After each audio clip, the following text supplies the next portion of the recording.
Hi hello నమస్తే నా పేరు నరేష్ మన క్రికెట్ రివ్యూస్ ఛానల్కి స్వాగతం. ఈ ఛానల్ ద్వారా క్రికెట్ అప్డేట్స్ రివ్యూస్ చెప్తూ ఉంటాను. కొత్త వాళ్ళు చూసే ముందు ఒక సబ్స్క్రైబ్ చేసి చూడండి, ఒక లైక్ ఇవ్వండి, ప్లీజ్ సపోర్ట్ చేయండి. మరి ఈ విషయానికి వస్తే ఈరోజు అయితే India Bangladesh second test start అయినప్పటికీ మొత్తం వర్షం కారణంగా చాలా 35 ఓవర్స్ మ్యాచ్ జరిగింది. వర్షం చాలా డిస్టర్బెన్స్ చేసింది. ఇంకా 3 days కూడా వర్షం పడుతుంది అంటున్నారు. 3 days వరకు వర్షం ఉందంటున్నారు. అయినప్పటికీ 35 ఓవర్స్ జరిగింది. 103 ఫర్ 3 వికెట్స్ అయితే తీసినారు.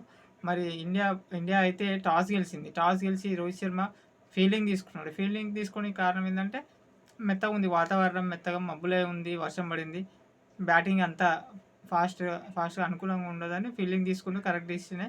అయినప్పటికీ మన బౌలింగ్ విషయానికి వస్తే ఆకాష్‌దీప్, బుమ్రాకు పడలే వికెట్స్, సిరాజ్‌కి పడలేదు. ఫాస్ట్ బౌలర్స్‌కి పడలేదు.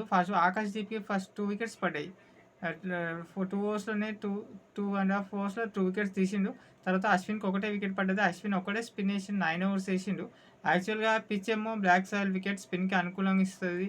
స్పిన్నర్‌ని ఎక్కువ ఆడిపిస్తారు. ఎక్స్‌ట్రా స్పిన్నర్‌ని ఆడిపిస్తారు అని నిన్నటి వరకు, ఈరోజు వరకు చెప్పినారు పిచ్ రిపోర్ట్ అది.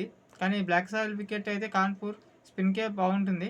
కానీ మన రోహిత్ శర్మ ఇండియా టీమ్ అయితే మరి ఈ స్పిన్ అయితే తీసుకోలేదు. చేంజెస్ ఉంటాయి అనుకున్నాం. సిరాజ్‌ని డ్రాప్ చేసన్నా, ఆకాష్‌దీప్‌ని డ్రాప్ చేసన్నా, కుల్దీప్ యాదవ్‌ని ఆడిపిస్తారు అనుకున్నాం. కానీ ఆడించలేదు. ఫాస్ట్ బౌలర్‌తోనే ఎళ్ళిర్రు. సేమ్ టీమ్‌తోనే ఎళ్ళిర్రు. కానీ స్పిన్నర్‌ని ఆడిపించుంటే బాగుండేది. ఆయన స్పిన్ ఎక్కువ 35 ఓవర్స్‌లో కూడా స్పిన్ ఎక్కువ ఏపియలే. 9 ఓవర్సే ఏపిచ్చిండు. 25 ఓవర్స్ వరకు ఫాస్ట్ బౌలింగ్‌ని ఏపిచ్చిండు. జడేజాని రావాల్సింది. కానీ వాన మాత్రం డిస్టర్బెన్స్ చేసింది కాబట్టి ఈరోజు వరకు. మరి బంగ్లాదేశ్ ఈ మ్యాచ్, మన టెస్ట్ మ్యాచెస్ అయితే ఏవైనా 3 డేసే జరుగుతున్నాయి. 3 డేస్‌కి మించి మ్యాచెస్ 5 డేస్ మ్యాచ్ చూసి ఎన్ని రోజులయిందో. మనమైతే 5 డేస్ మ్యాచ్ చూసి చాలా రోజులైంది. అయితే బంగ్లాదేశ్ విజయం మరి ఓటమి తప్పించుకుంటుందా? ఈ వర్షం వల్ల ఓటమి తప్పించుకోవచ్చు. ఎట్లైనా ఓడిపోతుంది. మనకు ఒక 2 డేస్ లైట్ వచ్చిందంటే మ్యాచ్ టర్న్ అయిపోతది. కాకపోతే ఇండియా ఒక స్పిన్నర్‌ని ఎక్స్ట్రా ఆడిపియాల్సింది. ఆయన జడేజా, అశ్విన్ లైన్ కంటిన్యూ చేస్తే మ్యాచ్ అయితే అయిపోతుంది. కానీ వర్షం మరి ఉందంటున్నారు రేపు కూడా, ఎల్లుండి. మరి ఇంకో వికెట్ శ్రీలంక టీమ్ అయితే 6 రికార్డ్స్.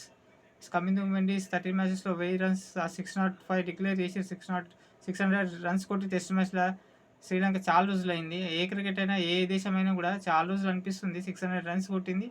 5 వికెట్స్, 5 డిక్లేర్ చేసింది సెకండ్ డేనే. 300 కొట్టిర్రు Mathews, Kusal Mendis and coming to Mendis 100 కొట్టి మంచిగా రాణిస్తున్నారు. శ్రీలంక జయసూర్య కోచ్ ఇచ్చిన తర్వాత మంచి విజయాలు దక్కుతున్నాయి వాళ్ళకి. దాని గురించి ఇంకో వీడియో చేద్దాం. మన ఇండియా టీం అయితే రేపు మరి చూడాలి. రేపు వర్షం పడకుంటే రేపైతే ఆల్అవుట్ అయిపోతారు బంగ్లాదేశ్. తర్వాత వన్‌డే సిరీస్, T20 సిరీస్ ఉంది. మన హైదరాబాద్‌లో కూడా మ్యాచ్ ఉంది. ఇంక వర్షం అనుకూలిస్తే మ్యాచ్ 3 డేస్‌లో అయిపోతుంది. ఇంకా బంగ్లాదేశ్‌కి ఏమన్నా ఆ విజయాన్ని అడ్డుకుంటే, వర్షం ఏమన్నా ఇండియా విజయం అడ్డుకుంటుంది. బంగ్లాదేశ్‌ని ఏమన్నా ఓటమి నుంచి తప్పించుకోవాలంటే వర్షం కారణంగా తప్పించుకుంటుంది. అంతే తప్పితే ఇంక బంగ్లాదేశ్ ఓటమిని అయితే తప్పించుకోలేదు. మరి క్రికెట్ అప్డేట్స్, రివ్యూస్ కోసం ప్లీజ్ సపోర్ట్ చేయండి. లైక్ ఇచ్చి చూడండి. ఇంకా బాగా చెప్పడానికి ట్రై చేస్తాను. Please like and subscribe and support. Thank you.